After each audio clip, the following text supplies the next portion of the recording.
This week, a hot new bombshell enters the villa. I'm Shania. I'm a content creator and a manic money spender. I'm Valerie. I'm a serial entrepreneur and recovering perfectionist. We're here to bring you life and wellness tips, tricks, and hacks from experts and our personal experiences.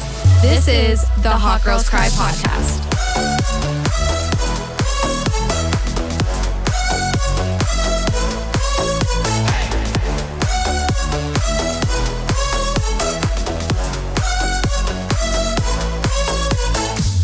Hi, everyone. Welcome back to the Hot Girls Cry podcast. Thanks for listening. Let's start off with our gratefuls. Val, what are you grateful for? I am grateful for the new clients that my company just signed. Slay. And my wonderful team. They have been really stepping up the past couple of weeks, and I'm just so grateful to have such wonderful women to work with. Period. Y'all, I just have to tell them who you signed because it's so freaking cute. My jaw literally dropped. She signed someone who does Polaroid aura readings as a marketing client for social media, which is Val's business, which you guys probably already know. But they basically take a Polaroid of you and then it shows you the color of your aura. And then they do like a full spiritual life reading on you. Yeah, it's really cool. Obviously, I'm just like learning about the brand, but they go to like events and stuff and do it. And they work with a lot of they've worked like with Fossil and stuff like that, but it's really cool. We're really excited about it. I'm grateful for new opportunities because I toured a bunch of apartments yesterday and saw just a bunch of future possibilities. And we love a fresh start, a fresh place, new home decor. We love a new apartment. We really do. I feel like moving is like one of your hobbies. It really is. It's my niche. Moving is my niche. I got a message one time that was like, girl, you move more than a military family. And I was like, fair. That's fair. I really do. But yeah, today we're going to be talking about a subject that is near and dear to both of our hearts, people pleasing and setting boundaries. We are both professional people pleasers. Yes.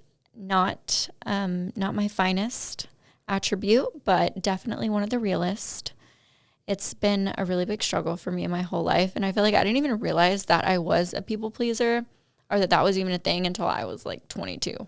Yeah, I think in general, we grow up not seeing it as a bad thing, especially as women. I think we're taught that it's a good thing and that people pleasing is you being kind, you being accommodating, and we see it as like, oh, she's the go-to. Yeah. And then as you get older and the more you get walked on and the more you get drained from relationships, you start to see like, oh, this shit sucks. 100%. I think society conditions women to have at least a little bit of people pleasing in every single one of us. Like that's just already going to be a thing. If you're a woman, you probably have had some people pleasing conditioned into you by society. For sure. Like I don't think there's many men who would consider themselves to be people pleasers. Oh my God, no. Like every boyfriend I've ever had, they're just like, why don't you just tell her? Like, yeah, cut that shit out. They'll just say no. I'm like, you can't just do that. Like, what do you mean say no? Like, yeah, excuse me, that's not a thing. And I think, honestly, it's part of women's nature too. I think we deep things a lot more than men do. Like, if I say no to something that you want to do, then you think that I don't like you in this way, or like it can kind of spiral for women quickly. And I think we know that about each other. So we're a lot more careful about people's feelings just as women in general, because we know how our feelings are. Yeah, like I think we're just much more considerate of the aftermath of setting a boundary. And so it's not just setting a boundary. It's like, but how will this setting a boundary make them feel? Exactly. And then how is that going to affect our friendship and our relationship in the future, when that still is us considering their feelings over our own. Yeah. So even that consideration is still people pleasing. Yeah. But like we're like trying to justify it. No, I think that's the hardest part about setting a boundary and not people pleasing is putting your own needs before how anything will make anyone else feel, because how they feel about your boundary is just not your business, you know? Yeah, and I think when you've people pleased for so long and you get into adulthood and it's something that you do and that's how you handle confrontation. It's how you've just like managed friendships and relationships. I think it's almost more comfortable to people please than it is to set a boundary. And so although like even now I'm very aware of the times when I need to set a boundary, sometimes I literally choose not to because the thought of actually setting a boundary in certain cases, I'm like, that anxiety is just too much. I'm just gonna go with it and just stick to my old ways here. Yeah, you're like, I'll take the internal conflict and the internal battle of whatever I'll have to go through instead of how it will feel to have to bring this up.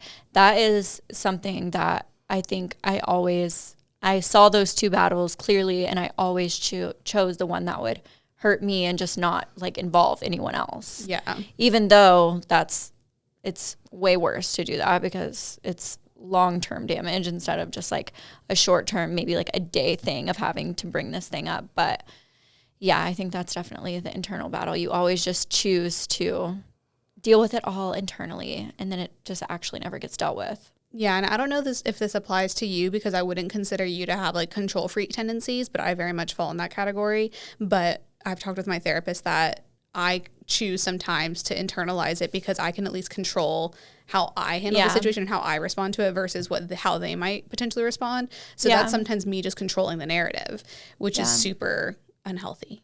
I think that is true for me as well to a degree because it's kind of the unknown that's scary. Yeah, it's like it's predictable. Yeah. When you can just choose to deal with it the way that you know is safe.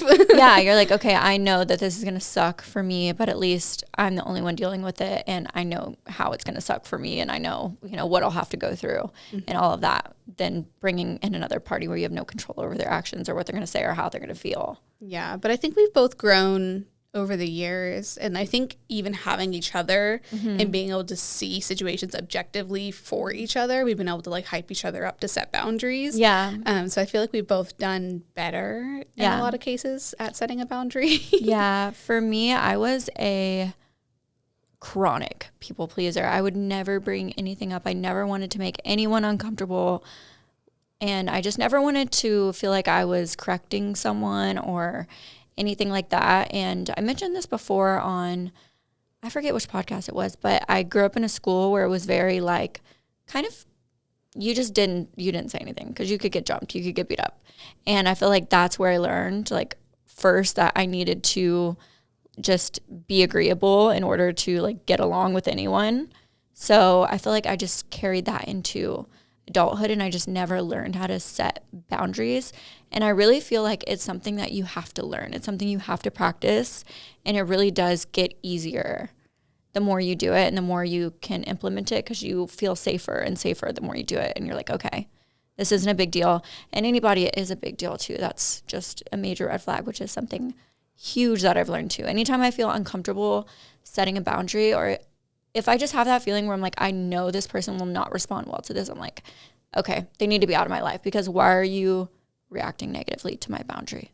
Yeah, and I think that's sometimes where it can get really difficult to recognize, because if you're consistently in unhealthy relationships, you don't really see it happening. Mm-hmm. So then when you start to have healthier relationships and see people who respect your boundaries without them having to be noted, then you start to see like, oh, well, this other person is just consistently taking advantage of me and I didn't even realize. And I think we've been able to, like, not that all of our other friends are shit, but like we've been able to see that for each other and be like, well, that wouldn't upset me, so that shouldn't bother them. Like, they should respect you enough in that case. And so we've been able to like support each other and validate each other's feelings too, of like, well, that shouldn't even be a thing. Mm-hmm. And if it's a thing, then that's their problem. Yeah, exactly. It's crazy. Like, you can really feel it the moment you're about to bring something up with someone and you know they might not respond in a way, like whether you're canceling plans or a trip or anything, and you just know that they're probably going to get upset, and it's like, ugh, and it's just not nice. My husband has really helped me too. Partner, girl. He is my partner in crime. Period. He's really helped me recognize it too, because when we first started dating, I had a friend who just, I don't want to say like walked all over me, but definitely pushed the limit. And he immediately, from like day one that he met her, he was like, why are you friends with her? And I was like, what do you mean? And he just like pointed out all these things, and I was like, oh. Yeah. But that's just like the way it always was. Yeah. And he's always like pushed me to like speak up and put my foot down. And it's always made me really uncomfortable. And I always thought it was like really mean of him. I'm like, well, I'm not you. Like, I'm not mean. Yeah. And yeah. I've always just thought he was kind of mean. And then now I'm looking back and I'm like, oh, I wish it was that easy. Because he would just, like, even when he's like having a conflict at work or something, like he'll have a client or a parent, when he was like coaching, he'd have a parent send him like an angry text at like 9 p.m. And he'd be like, yeah, I'm just going to deal with that tomorrow. And I'm like, how can you sleep? Like, literally. The anxiety. Literally. It's crazy how just the different conditioning between men and women. Well, I think just in general, men are very aware of when something's their fault. And well, I say that. They can be very aware of when something's their fault. And if it's not their fault, they aren't bothered.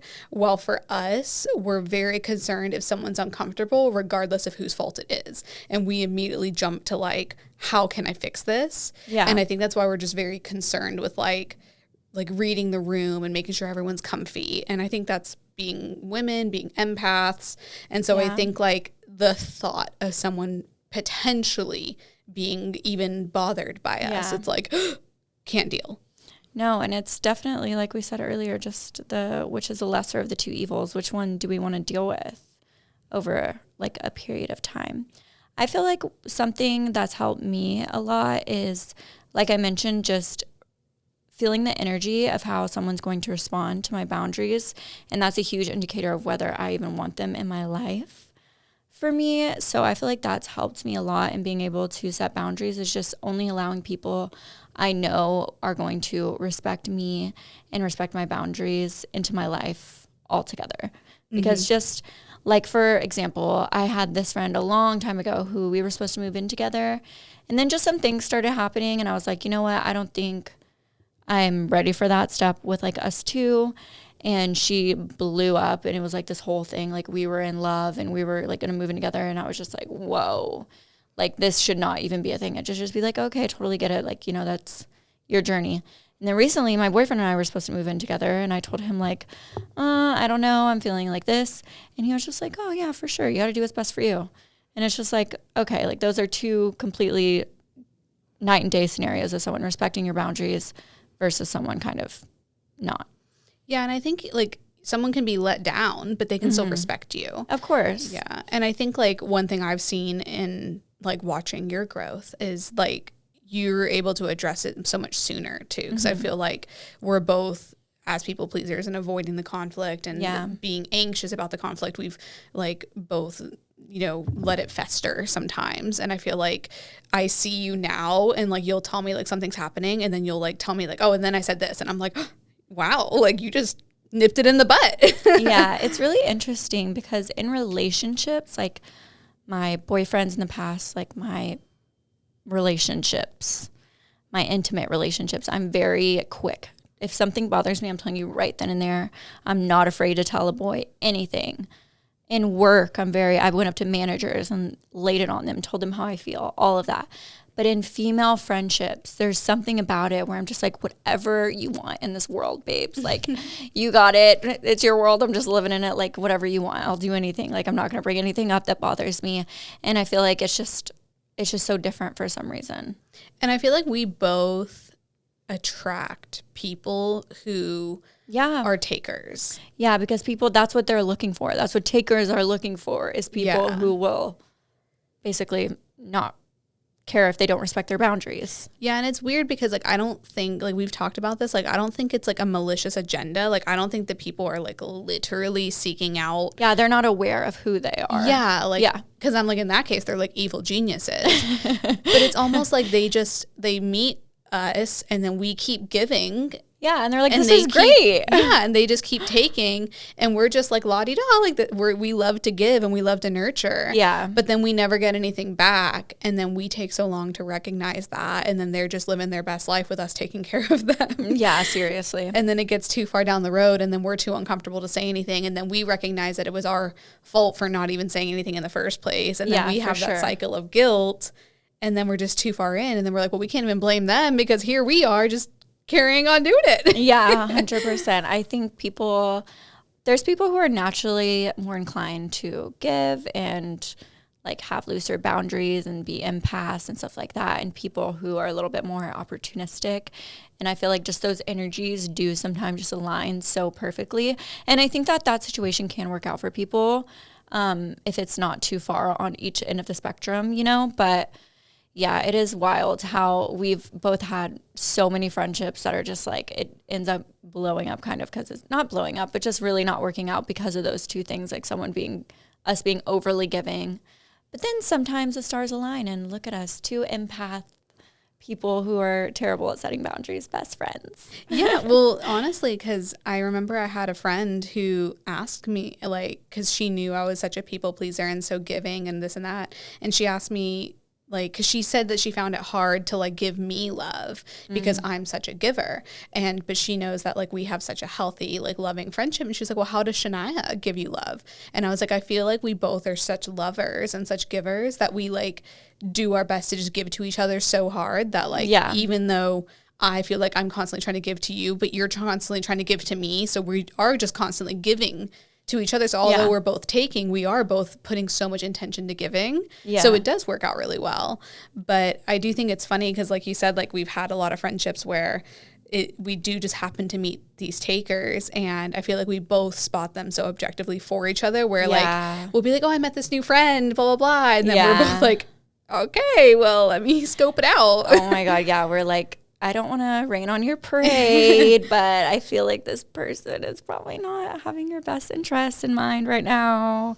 But it is funny that whenever it's kind of like we mentioned with our boyfriends and stuff, when it's a third party watching it, whenever we're in it, we're just like, oh, I want to do this and I want to do this. And like, they're so great. And a lot of the times people like that are super opportunistic, I feel like can be very charismatic and exciting and stuff like that. So I feel like you can kind of just get drawn in. That's my downfall, is if someone's charismatic. Yeah, you and love sweet, a charisma moment. I'm all in. Like I'm sold. I'm planning our wedding. Yeah. Like it's so bad. And I'm like, because I just see it, and I feel like that's where I go really blindly into relationship, is like I feel like I'm so considerate that I almost think, how could they possibly do that? Like, you just can't logically make sense of somebody taking advantage, because we would never. Yeah. So then you're sitting there like, oh, well, there's no way they're doing that, because why would they? Yeah. And my husband, like being a boy and being English, and the English are a bit more cynical,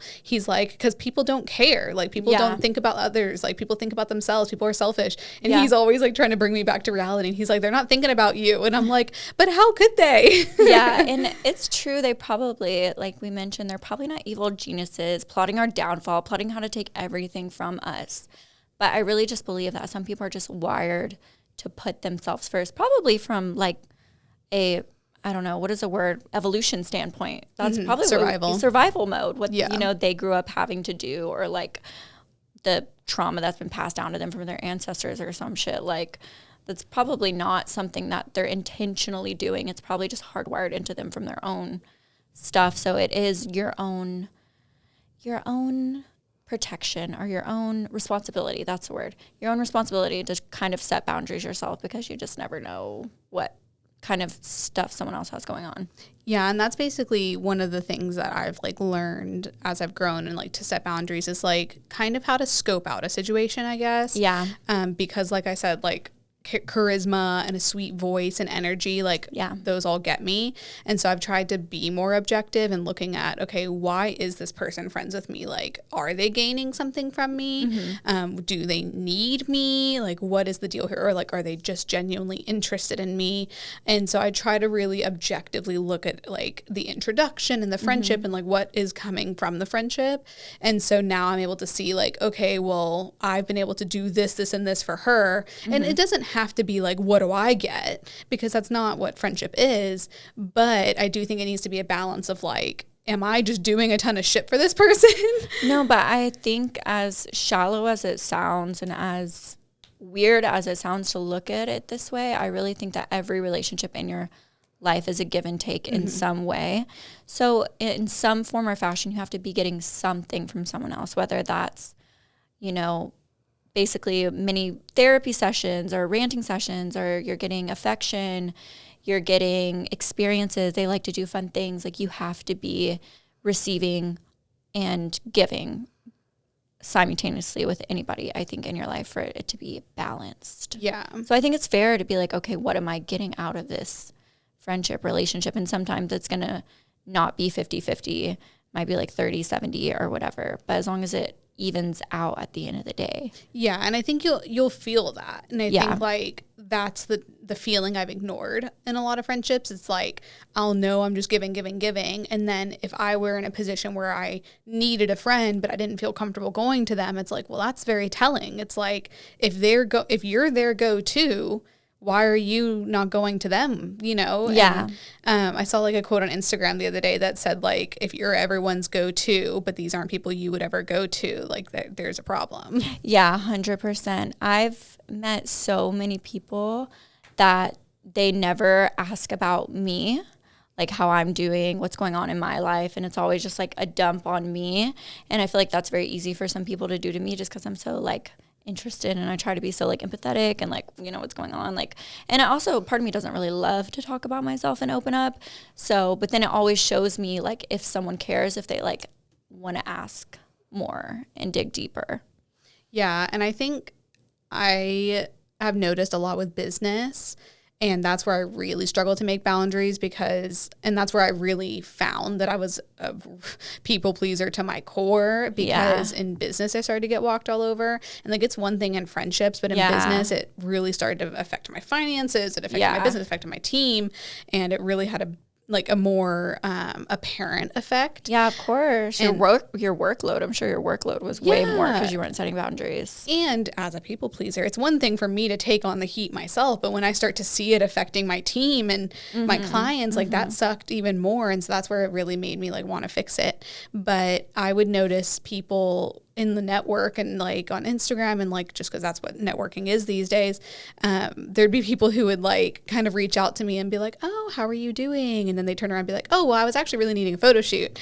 And can we get coffee and you just give me like a 2-hour business consultation, please? Literally. And I get a lot of that, and like, that's fine, like shoot your shot. But to me, I'm almost like, don't try and make this seem like what it's not. Like, you're not trying to be friends with me. Yeah. You're asking me to consult you. So just be straight up and be like, hey, I like what you're doing. Can we get coffee, and can I ask you a couple questions? Don't sit here and be like, how's your family? How's your dog? Yeah. Can you tell me how to start a business? Like, and so I feel like, to me, I'm very like triggered when people are like, how are you doing? I'm like, why?